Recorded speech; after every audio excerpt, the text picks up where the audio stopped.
15 বছর বয়সেই পারিবারিকভাবে আমার বিয়ে হয়। বিয়ের প্রথম রাতেই জানতে পারি আমার স্বামী শারীরিকভাবে অসুস্থ। সেই রাতেই আমার স্বামী আমার হাতে পায়ে ধরে মাপ চেয়ে নেয়, বিষয়টা যেন আমি কাউকে না বলি। সত্যি বলতে সেই বয়সে আমি বিষয়গুলো বুঝতাম না ঠিকঠাক, কিন্তু আমার স্বামী আমাকে প্রচন্ড ভালোবাসতেন, যত্ন করতেন, সারা রাত গল্প করতেন, আর আমিও খুশি হয়ে ঘুমিয়ে যেতাম। মাঝে মধ্যে আমাদের দৈহিক মেলামেশা হতো। বছরখানেক পরে আমি প্রথম সন্তানের মা হলাম। সন্তান হওয়ার পরেই আমার স্বামীর পরিবর্তন আমার চোখে পড়লো। সে আর আগের মতো আমাকে দাম দিত না, খুব বাজে ব্যবহার করতো আমার সাথে। আমি মন খারাপ করে থাকতাম। এরই মাঝে সে তার মায়ের কাছ থেকে কি যেন শুনে এসে হঠাৎ একদিন আমার গায়ে হাত তুললো। আরো 2 বছর পরে আমি দ্বিতীয় সন্তানের মা হলাম। দ্বিতীয় সন্তান হওয়ার পরে তার মাঝে আরো পরিবর্তন। দিন দিন সে আরো বেশি ভয়ঙ্কর হতে লাগলো। মাঝে মধ্যে আমি নিজে থেকেই তার কাছে যেতে চাইলে সে আমাকে মারধর করতো। আমি একদিন রেগে গিয়েই বললাম, তুমি তো পুরুষ নয়। সে এক ভয়ঙ্কর হাসি দিয়ে বলল, ঈশ্বর তোর মুখ বন্ধ করতেই 2টা সন্তান দিয়ে দিছে। তোর এই গল্প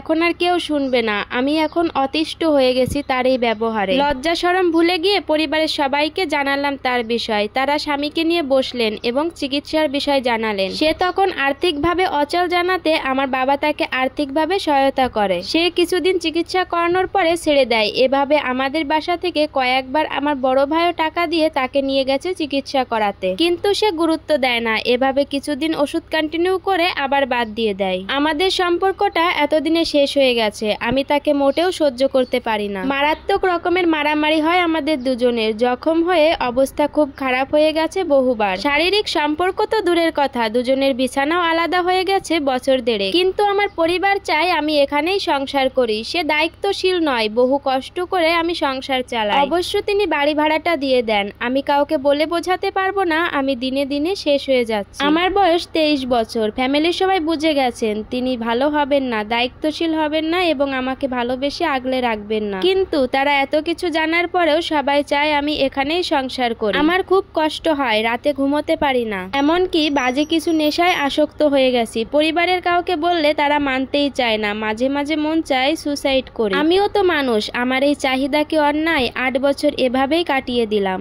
আর কত? সন্তানদের মুখের দিকে তাকালে বুকটা কেঁপে ওঠে। মাঝে মাঝে মন চায় চিৎকার করে কান্না করি। আমি ভালো মা নই। এভাবে চলতে থাকলে মানুষ খারাপ কাজে জড়িয়ে পড়ে। আমি এখন কি করব কিছুই বুঝতেছি না। অস্থির হয়ে আছি। মন চায় নিরুদ্দেশের পথে হাঁটা শুরু করি। বাচ্চাদের মুখগুলো চোখের সামনে ভেসে ওঠে সাথে সাথেই। আমি তো চেয়েছিলাম সবকিছু মেনে নিয়েই সংসার করতে। আমার স্বামী তো পারতো মানসিক শান্তিটা আমাকে দিতে, কিন্তু সে কি করলো আমার সাথে? আমি এখন কি করব? আপনাদের সকলের কাছে মতামত চাইছি। দয়া করে কেউ ভুল বুঝবেন না। এই স্টোরিটা একটা বোনের জীবন থেকে নেওয়া। স্টোরিটা শুনে অনেক বেশি খারাপ লাগলো। প্রথমত ওই বোনটা অনেক বেশি ধৈর্যশীল। তা না হলে এত বছর ধরে এভাবে কোনো মেয়ে সংসার করতো না। শারীরিক শান্তিটাই তো সবকিছু নয়। বোনের স্বামীর উচিত ছিল তাকে মানসিকভাবে একটু সাপোর্ট করা, কিন্তু সে করেননি। দয়া করে আপনাদের সকলের মতামত জানাবেন। বোনটি এখন কি করবে? আপনারা কেউ বাজে মন্তব্য করবেন না।